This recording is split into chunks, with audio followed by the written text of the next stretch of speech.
Alex, when it comes to socialism, I talk with Michael Hodson frequently every week and with Richard Wolff. And Michael says that he believes that the future is socialism or barbarism. And when we look at China today, the hardcore of the Chinese government is socialist, but they have the private sector, is half private, half socialist, half government. It works amazingly when you look at this system. It seems that it doesn't matter, the system, when you use the system in favor of the people. We had many reports coming out of China. It shows how, you know the development in China is growing, in even in tiny cities, tiny towns. It shows how it works, how it really, helps the society. But you don't see that happening in, I live in Brazil. Brazil is they call Lula socialist, they call Bolsonaro, but you don't see that much of change when you change the system, the president. Well, I could give you a very good example, Nima, because I grew up in socialism. I grew up until my early 20s. I lived mostly in former Yugoslavia, which was a socialist country under one-party communist rule. And then in 1991, former Yugoslavia fell apart. Croatia, which is my home country, became independent. And from that time on, we pretty much copy-pasted everything coming from the West. The legal code, the economic system, political system, trade systems, you name it, education, infrastructure development, everything is practically the same as in the West. And there is no doubt, and I'm not the only one saying it, pretty much everybody agrees in all the countries of former Yugoslavia that life was much, much better under socialism. Okay. Now, the problem is that I have not heard anybody, and I have to say that includes Professor Richard Wolff. I have not heard anybody give a proper definition to what socialism is, because we live under this false dichotomy between socialism and capitalism, and we believe that countries like the United States and Britain and Western Europe, Japan, that these are capitalist countries, and that socialist countries are places like China, Venezuela, I don't know, Vietnam, Russia, places like that. That's not true. In the Western, quote unquote, capitalist countries, most of the nations are very close to 50% participation of the government in the GDP. So governments account for pretty much half the GDP. In France, it's more. It's close to 57%. In the United States, the number has been always 30%, but for decades they never move it. But we know that the government's share in the GDP keeps growing. In Britain, it's close to 50%. I think in Europe, I don't know what it is, but it's also inching close to half. So, to be talking about free market capitalism, where half of your GDP is the government, is simply false. Now, the real difference, I would have to talk about a concept that is not being taught in economics, but which is absolutely central to economics, which is called deflationary gap. I studied economics in university. Nobody ever mentioned it. I learned that later, and I had to learn it from forbidden books, books that are not allowed to be sold, or at least they were not allowed to be sold some years ago. One of them is the Carol Quigley's Tragedy and Hope. Because of the deflationary gap, this concept, which I'll just skip over it. If people are interested, I have an article about it on my Substack. Basically, the government has to step in to bolster the purchasing power in an economic system, because without the government stepping in, the purchasing power keeps systematically going down for two reasons, two main reasons. One is that people don't spend all the money that they make every year. They set aside a percentage, which is probably 5-10%. They set it aside as savings. So that purchasing power is removed from the market. And then the second large chunk that's being systematically removed from the markets is repayment of debts, because money all enters into circulation as debt.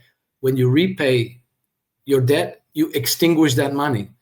So all the debts that are repaid is the money that disappears. So as money is withdrawn from circulation through savings and repayment of debts, that reduces the whole economy's purchasing power. And so for all the participants in the economies, entrepreneurs and firms and the government, to be able to sell their goods and services at the prices that they're asking, it becomes impossible. So they have to lower the prices. So the system enters into price deflation. And price deflation has a tendency to be a self-reinforcing process.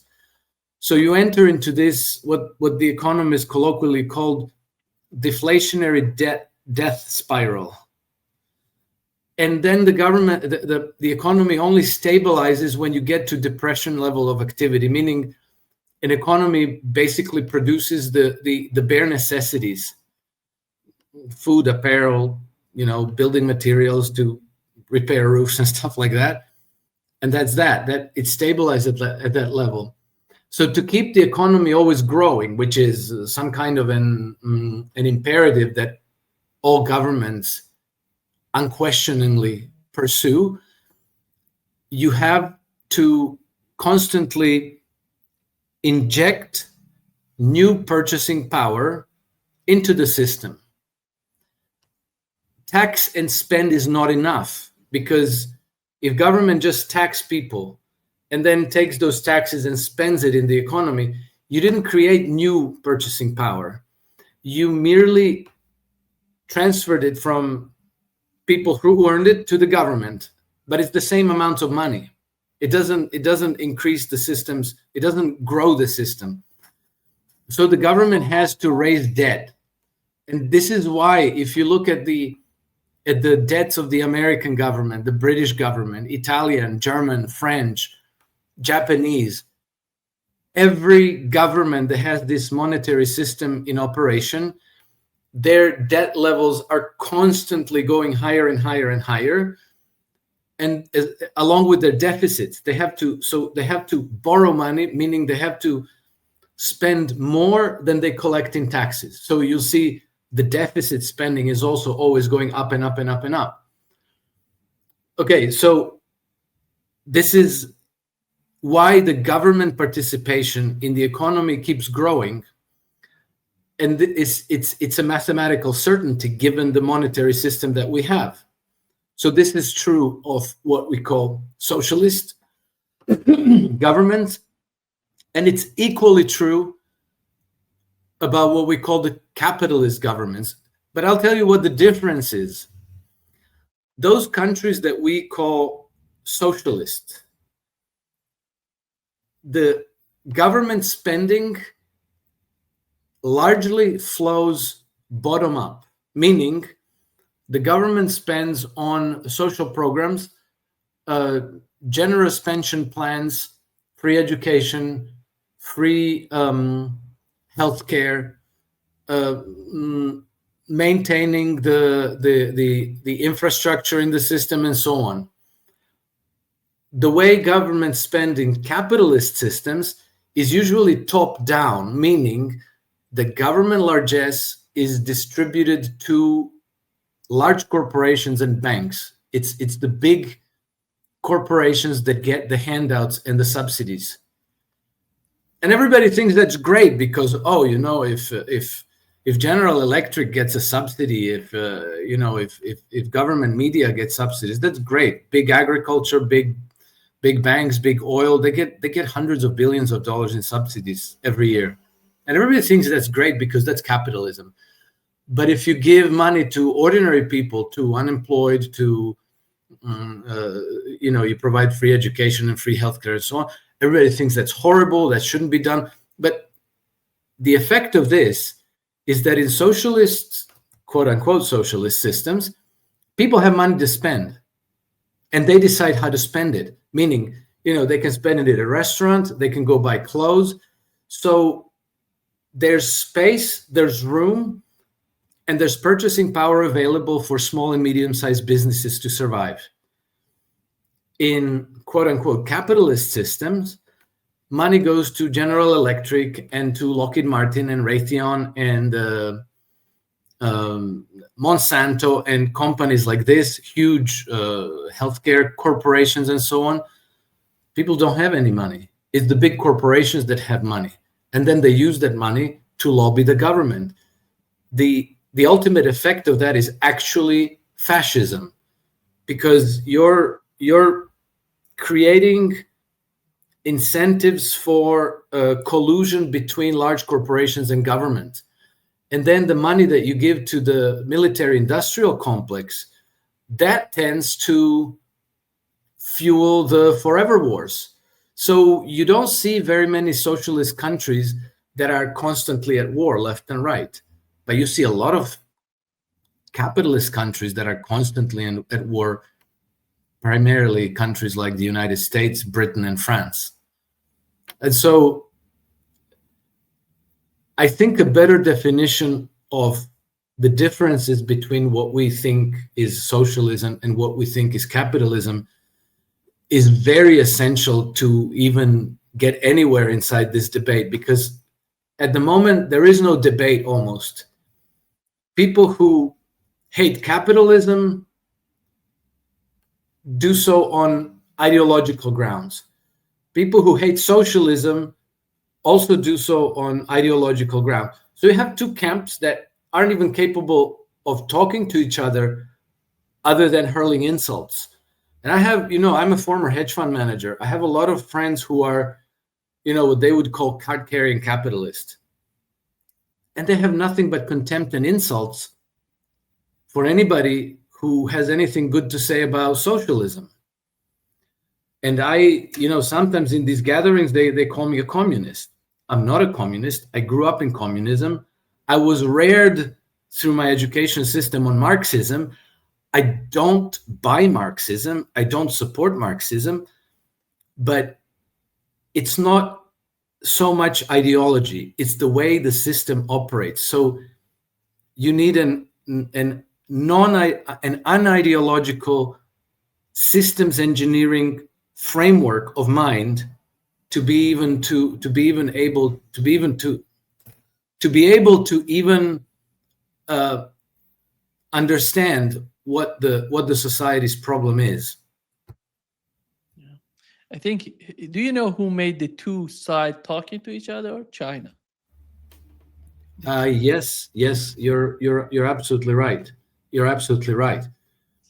But still we don't have good understanding. I don't know if you remember a few years ago, somebody organized this big debate about communism versus capitalism, or socialism versus capitalism.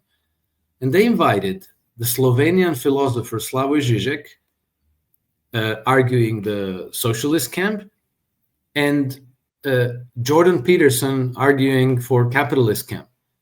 Neither one of them had any clue what they were talking about. It was, again, they were not hurling insults at each other, but it was, again, all ideological drivel. They didn't move 1 inch closer to one another in understanding of what the real problem is.